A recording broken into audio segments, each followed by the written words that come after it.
Stage पे मौजूद मोअज़्ज़िज़ हज़रात और यहाँ जलसे में आए हुए मेरे भाइयों, दोस्तों और बुजुर्गों, अस्सलामु अलैकुम व रहमतुल्लाहि व बरकातुहू।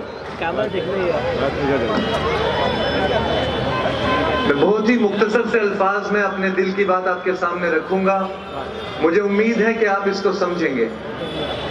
हम सब जानते हैं आज हमारे मुल्क का क्या हाल है। हमारे दुश्मनों ने कई सालों की मेहनत लगा के इस मुल्क को, इस हमारे खूबसूरत गुलदस्ते को एक नफरत का बाजार बना दिया। हमारे दुश्मनों ने कई सालों से जो नफरत के बीज बोए, आज वो बीज बड़े दरख्त की शक्ल में हमारे मुसलमान भाइयों के खून के प्यासे हुए घूम रहे हैं। आज ऐसा माहौल है कि हम सबको एक होने की जरूरत थी, मगर अफसोस हम मुसलमानों को फिरकावारियत की आग ने इस कदर जला दिया कि हम मंजर आम पे खड़े होके एक दूसरे को तनकीद और ताना देते हैं। हम अपने भाइयों के खिलाफ बातें करते हैं। हम मंजर आम पे खड़े होके लोगों को तमाशा दिखाते हैं कि हाँ, हमारा भाई हमारे साथ खड़ा नहीं है, हमारा भाई हमारा दुश्मन है। रब्बे काबा की कसम, अल्लाह की इज्जत की कसम, अगर आज हमने अपनी आंखें ना खोली, अगर आज हमने इस चीज को ना समझा कि फिरकावारियत हमारे लिए क्या, हमारी नस्लों के लिए भी आग है, तो हम अपनी आंखों से अपनी नस्लों को बर्बाद होता हुआ देखेंगे। हमें फिरकावारियत की आग से बाहर आना है। एक शायर ने बहुत खूबसूरत अल्फाज कहे हैं, देवबंदी शिया सुन्नी बरेलवी में बट गए, अपने अपने मकसदों से इसीलिए हट गए। अपनी अपनी मस्जिदें हैं, अपने अपने पीर हैं, तरकशों में जंग खाए सारे टूटे तीर हैं। सैकड़ों खुदा है जिनके वो एक जगह खड़े हैं, एक खुदा वाले सारे बिखरे हुए पड़े हैं। कौम को मैं आईना दिखाने आज आया हूँ। देखो देखो कौन आया, अरे देखो देखो कौन आया।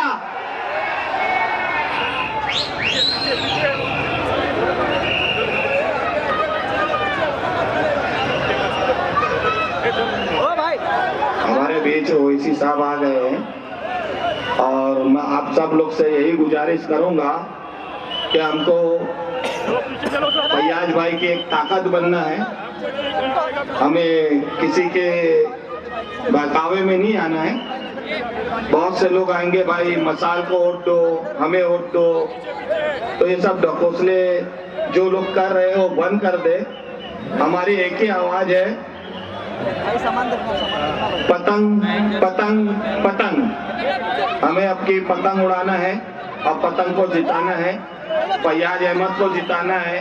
हमें अपना एक लीडर ओवैसी साहब के साथ में भेजना है।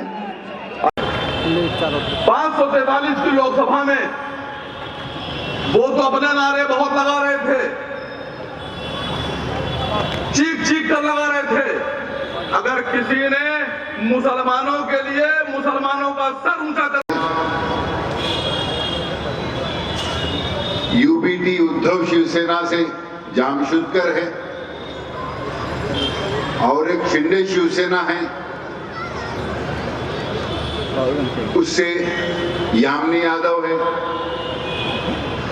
आप दोनों पार्टियों को देखिए, दोनों पार्टियां कोसे चेहरे पर इलेक्शन लड़ रही हैं।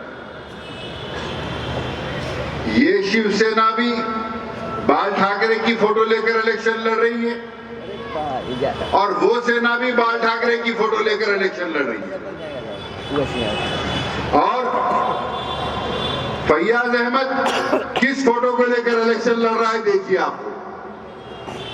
अब आप ये सोचिए कि जो हमेशा से हमारा दुश्मन रहा, उसकी फोटो लेकर जो इलेक्शन लड़ रहे हैं, और आपकी हमारी जुल्म के खिलाफ आवाज उठाने वाले की फोटो लेकर एक शख्स आपके दरमियान में है, आपका भाई है, आपके बीच में से है, आपकी बस्ती का है, आपके एरिया का है।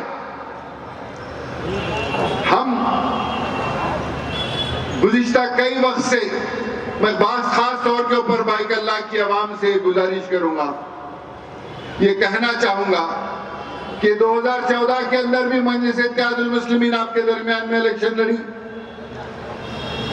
उसके बाद भी 2019 में भी इलेक्शन लड़ी, उससे पहले 2019 से पहले नगर सेवक का इलेक्शन आया, उसमें भी इलेक्शन लड़ी। तो क्या बात है, हमें इत्तेहाद क्यों नहीं आ रहा है? सिर्फ मुस्लिम पोलिंग का 50% वोट मिल रहा है, क्या ये सही बात है? आज के दौर में जंग का मौका तो नहीं है, ना जंग लड़ना है ना कुछ है। आज के दौर में जंग जो भी बोलो आप, जो भी है, इलेक्शन है जिसके अंदर हम अपने कायद और अपने उम्मीदवार को जो हमारी तर्जुमानी सही ढंग से ऐवानों में कर सके उनके लिए चुनना है। तो जरूरी है कि हम अपना हर एक वोट मुत्तहिदा तौर के ऊपर निकल कर अपनी जमात मजलिस इत्तेहादुल मुस्लिमीन को दे। आज सिर्फ ये लोग कुछ नहीं कर सकते, सिर्फ बहुतान तराशी और बदनाम कर सकते हैं। मजलिस इत्तेहादुल मुस्लिमीन असदुद्दीन अवैसी साहब पार्लियामेंट के अंदर चाहे कोई भी बिल आओ, एनआरसी का हो, ट्रिपल तलाक का हो, वक्फ बिल आओ, कोई कानून आओ, जिस चीज के अंदर हमारे के ऊपर टारगेट किया जाता है, हमारे पर मजालिम ढाए जाते हैं, उसके ऊपर आवाज उठाने वाले की आवाज कौन है? सिर्फ असदुद्दीन अवैसी। मैं सही बोल रहा हूं ना? सिवाय इनके कोई आवाज उठाता पार्लियामेंट में हमारे मसाइल के लिए, तो वोट मांगने दूसरे कैसे आते फिर हमारे दरमियान? आवाज उठाने का हक, आवाज उठाने का काम जो करता है, वोट मांगने का हक भी उसी को है। आपसे आपका कायद है, हमारा कायद है, पूरे हिंदुस्तान के अक़ीदतों का कायद है असदुद्दीन ओवैसी। आज ये सोचिए कि यहां से आपका एक आमदार, एक एमएलए जीतकर असेंबली में जाएगा, ना सिर्फ बल्कि महाराष्ट्र के अंदर जितने भी सीट मजलिस इत्तेहादुल मुस्लिमीन जीतेगी उतनी ताकत बैरिस्टर ओवैसी की आवाज को मिलेगी इंशाअल्लाह। ये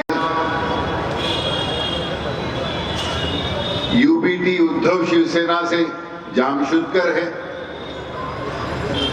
और एक शिंदे शिवसेना है, उससे यामिनी यादव है। आप दोनों पार्टियों को देखिए, दोनों पार्टियां कोसे चेहरे पर इलेक्शन लड़ रही हैं। ये शिवसेना भी बाल ठाकरे की फोटो लेकर इलेक्शन लड़ रही है और वो सेना भी बाल ठाकरे की फोटो लेकर इलेक्शन लड़ रही है। और फैयाज अहमद किस फोटो को लेकर इलेक्शन लड़ रहा है देखिए आपको। अब आप ये सोचिए कि जो हमेशा से हमारा दुश्मन रहा उसकी फोटो लेकर जो इलेक्शन लड़ रहे हैं और आपकी हमारी जुल्म के खिलाफ आवाज उठाने वाले की फोटो लेकर एक शख्स आपके दरमियान में है, आपका भाई है, आपके बीच में से है, आपकी बस्ती का है, आपके एरिया का है। हम गुज़िश्ता कई वक्त से मैं खास तौर के ऊपर बाइकल्ला की आवाम से गुजारिश करूंगा, ये कहना चाहूंगा कि 2014 के अंदर भी मजलिस इत्तेहादुल मुस्लिमीन आपके दरमियान में इलेक्शन लड़ी, उसके बाद भी 2019 में भी इलेक्शन लड़ी, उससे पहले 2019 से पहले नगर सेवक का इलेक्शन आया, उसमें भी इलेक्शन लड़ी। तो क्या बात है, हमें इत्तेहाद क्यों नहीं आ रहा है? सिर्फ मुस्लिम पोलिंग का 50% वोट मिल रहा है, क्या ये सही बात है? आज के दौर में जंग का मौका तो नहीं है, ना जंग लड़ना है ना कुछ है। आज के दौर में जंग जो भी बोलो आप, जो भी है, इलेक्शन है जिसके अंदर हम अपने कायद और अपने उम्मीदवार को जो हमारी तर्जुमानी सही ढंग से ऐवानों में कर सके उनके लिए चुनना है। तो जरूरी है कि हम अपना हर एक वोट मुत्तहिदा तौर के ऊपर निकल कर अपनी जमात मजलिस इत्तेहादुल मुस्लिमीन को दे। आज सिर्फ ये लोग कुछ नहीं कर सकते, सिर्फ बहुतान तराशी और बदनाम कर सकते हैं। मजलिस इत्तेहादुल मुस्लिमीन असदुद्दीन अवैसी साहब पार्लियामेंट के अंदर चाहे कोई भी बिल आओ, एनआरसी का आओ, ट्रिपल तलाक का आओ, वक्फ बिल आओ, कोई कानून आओ, जिस किसी चीज के अंदर हमारे के ऊपर टारगेट किया जाता है, हमारे पर मजालिम ढाए जाते हैं, उसके ऊपर आवाज उठाने वाले की आवाज कौन है? सिर्फ असदुद्दीन अवैसी। मैं सही बोल रहा हूं ना? सिवाय इनके कोई आवाज उठाता पार्लियामेंट में हमारे मसाइल के लिए, तो वोट मांगने दूसरे कैसे आते फिर हमारे दरमियान? आवाज उठाने का हक, आवाज उठाने का काम जो करता है, वोट मांगने का हक भी उसी को है। आपसे आपका कायद है, हमारा कायद है, पूरे हिंदुस्तान के अक़लियतों का कायद है असदुद्दीन अवैसी। आज ये सोचिए कि यहां से आपका एक आमदार, एक एमएलए जीत कर असेंबली में जाएगा, ना सिर्फ बल्कि महाराष्ट्र के अंदर जितने भी सीट मजलिस इत्तेहादुल मुस्लिमीन जीतेगी, उतनी ताकत बैरिस्टर अवैसी की आवाज को मिलेगी इंशाअल्लाह। ये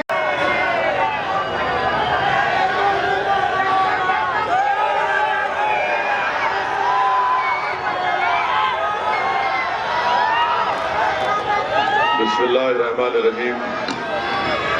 अस्सलाम वालेकुम वरहमतुल्लाहि वबरकातुहू। मुअज़्ज़िज़ हाज़रीन इकराम, बुजुर्गान कौम और मिल्लत, मेरी इज़्ज़तदार माँ और बहनों, गयूर नौजवान साथियों, बैतुल्लाह के मजलिस इत्तेहादुल मुस्लिमीन के मेरे तमाम रुफ़ा, शहनशीन बतशरीफ फरमा,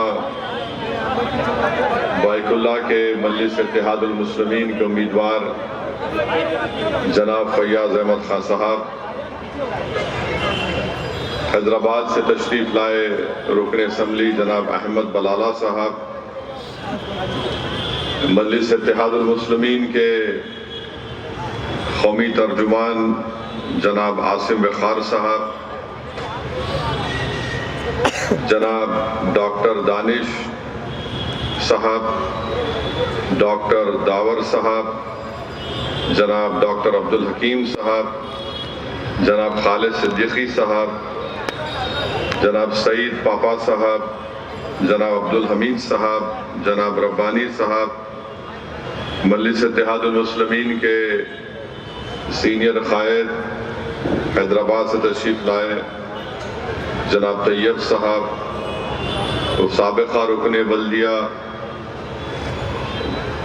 हैदराबाद से तशरीफ लाए जनाब महमूद इंजीनियर साहब, अजीज़ान मिल्लत,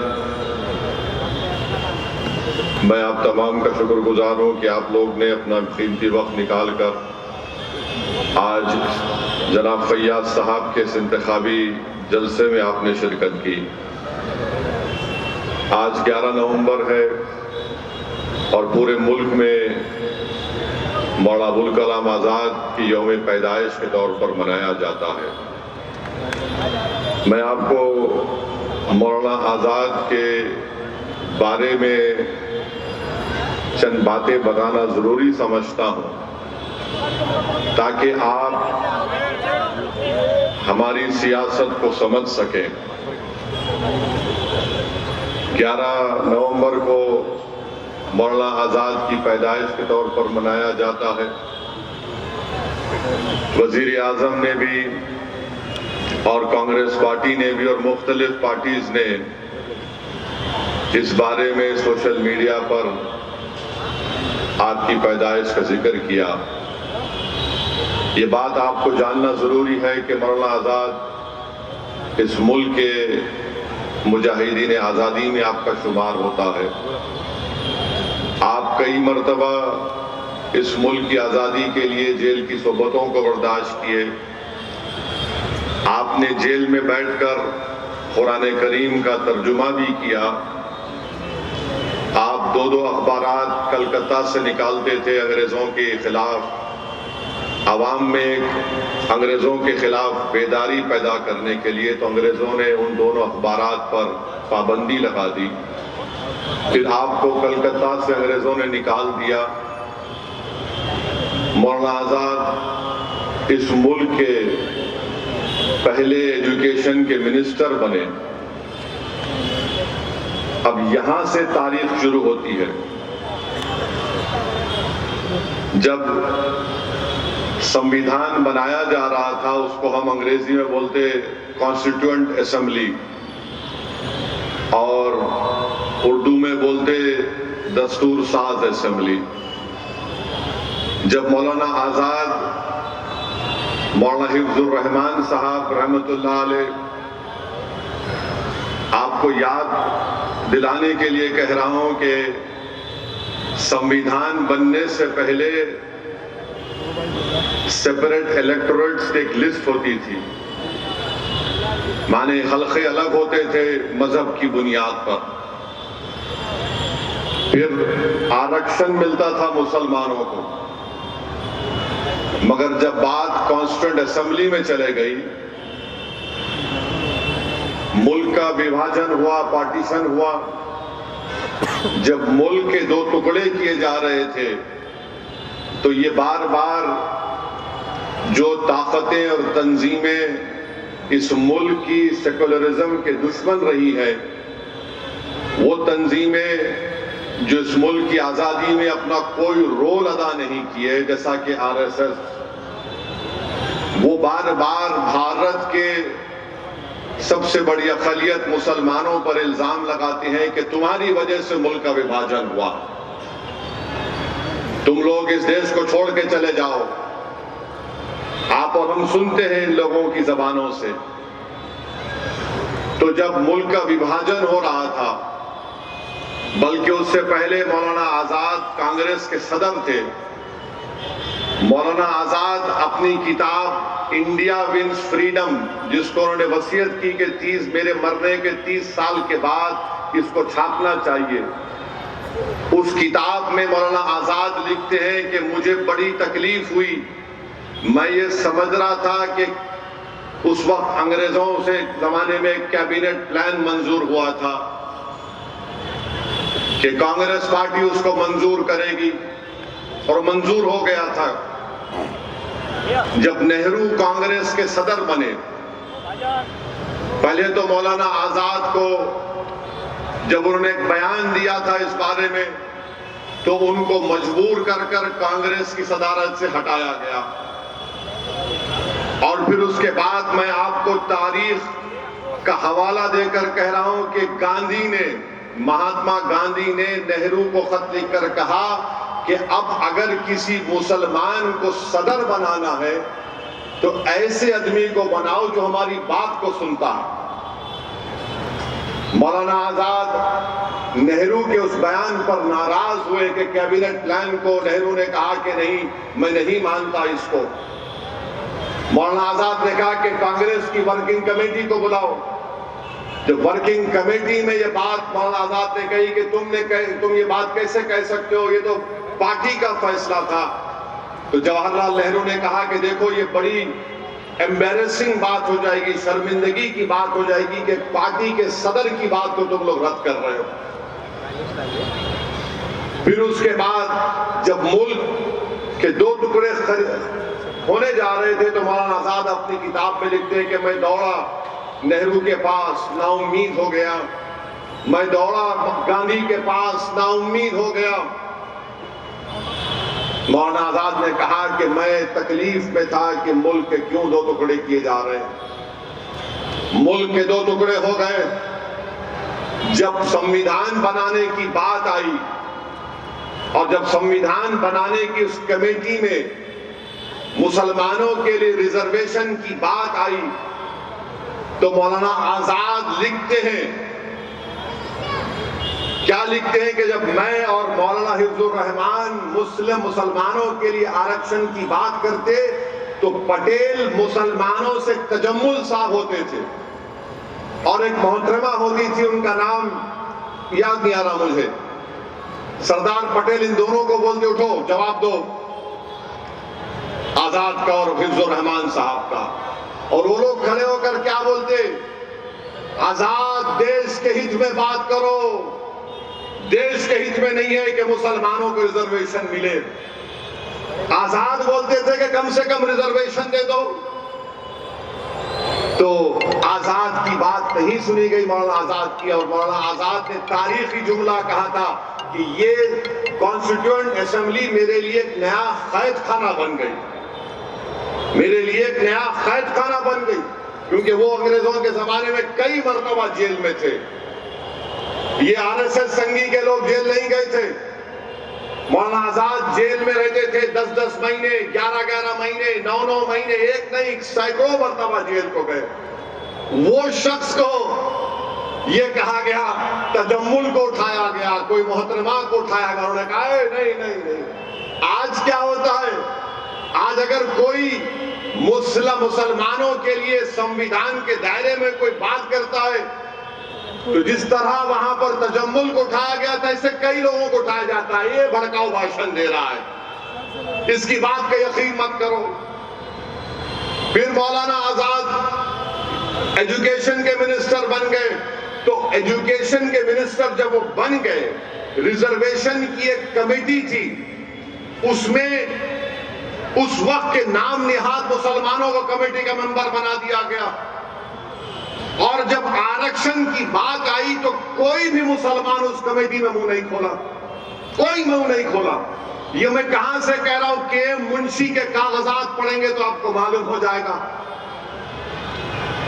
मौलाना आजाद 1 साल तक पार्लियामेंट में तकरीर ही नहीं किए, 1 साल तक तकरीर ही नहीं की मौलाना आजाद पार्लियामेंट। अगर आपके इलाके में 200 साल पुरानी मस्जिद है, कहां डॉक्यूमेंट मिलेगा, कहां डॉक्यूमेंट मिलेगा?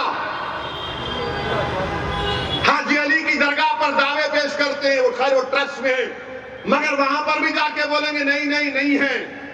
क्या करेंगे आप? मेरे भाई, इस तरह का बिल पेश किया, उस वक्त इतनी तकलीफ हुई, इतनी तकलीफ हुई कि मेरा रोंगटा पुकार पुकार कर कह रहा था कि क्या हो गया इन लोगों को जो 14.5 करोड़ है 5 को नहीं जिता सकते। अपनी मस्जिद को बचाने के लिए, दरगाहों को बचाने के लिए, खानखाहों को बचाने के लिए तुम कब तक लड़ोगे बताओ मेरे को? अरे मैं खराब हूं तो खत्म कर दो, मुझे हटा दो, मुझे दुनिया से निकाल दो, मगर तुम तो कायद बनो, तुम इत्तेहाद पैदा करो। कब तक तुम इस डर में रहोगे वो जीतेगा, ये जीतेगा? अरे कोई भी जीते उसको तुम्हारी मस्जिद से क्या मतलब, कोई भी जीते उसको तुम्हारी शनाख्त से क्या मतलब, कोई भी जीते हो तुमको क्या इंसाफ करेगा? इंसाफ तुमको करना पड़ेगा अपने लिए, आने वाली नस्लों के लिए। मगर तुम ये समझ रहे हो नहीं नहीं वो दूसरा ठाकरे है, ये अच्छा है। कौन क्या किए बताओ आपको? जब ये वक्फ का बिल पेश हो रहा था, उद्धव ठाकरे के पूरे एमपीज बाहर खड़े हुए थे, कोई लोग सभा में नहीं था। मुझे मोशन देना पड़ा इंट्रोडक्शन के खिलाफ। मेरे भाई जागो, मजलिस के लिए नहीं तो अपने लिए, अपनी नस्लों के लिए, अपनी शनाख्त के लिए जागो। तुम नहीं समझ रहे, तुम्हारी आवाज अगर असेंबली में नहीं होगी, तुम्हारी आवाज अगर कॉर्पोरेशन में नहीं होगी, तुम्हारी आवाज जिला परिषद में नहीं होगी, पार्लियामेंट में नहीं होगी, तो कौन तुम्हारी आवाज उठाएगा बताओ? आज ये खतरा हमारे सरों पर मंडला रहा है। अगर मोदी इस तरह के बिल को पार्लियामेंट में दोबारा पेश करेंगे, अगर वो कानून बन जाएगा, खुदा ना खास्ता हम कई मसाजिद, मदरसे, दरगाहें, खानकाहें, कब्रिस्तान की जमीनों को खो देंगे। और आपको मालूम दिल्ली में सच्चर कमेटी ने पेज नंबर, अगर आपके इलाके में 200 साल पुरानी मस्जिद है, कहां डॉक्यूमेंट मिलेगा, कहां डॉक्यूमेंट मिलेगा?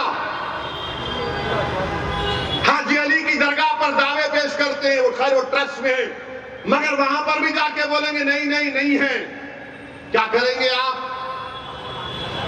मेरे भाई, इस तरह का बिल पेश किया, उस वक्त इतनी तकलीफ हुई, इतनी तकलीफ हुई कि मेरा रोंगटा पुकार पुकार कर था कि क्या हो गया इन लोगों को जो 14.5 करोड़ है 5 को नहीं जिता सकते।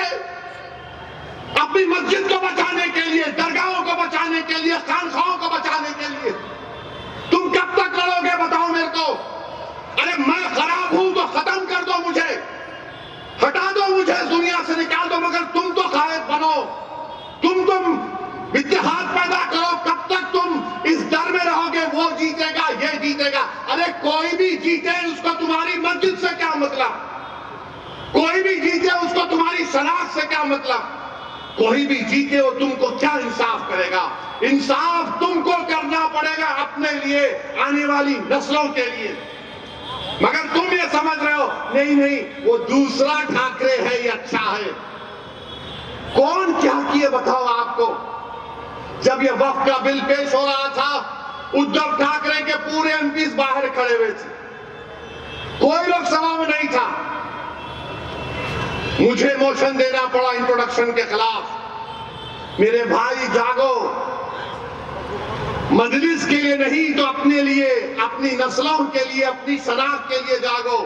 तुम नहीं समझ रहे, तुम्हारी आवाज अगर असेंबली में नहीं होगी, तुम्हारी आवाज अगर कॉर्पोरेशन में नहीं होगी, तुम्हारी आवाज जिला परिषद में नहीं होगी, पार्लियामेंट में नहीं होगी, तो कौन तुम्हारी आवाज उठाएगा बताओ। आज ये खतरा हमारे सरों पर मंडला रहा है। अगर मोदी इस तरह के बिल को पार्लियामेंट में दोबारा पेश करेंगे, अगर वो कानून बन जाएगा, खुदा ना खास्ता हम कई मसाजिद, मदरसे, दरगाहें, खानकाएं, कब्रिस्तान की जमीनों को खो देंगे। और आपको मालूम दिल्ली में सच्चर कमेटी ने पेज नंबर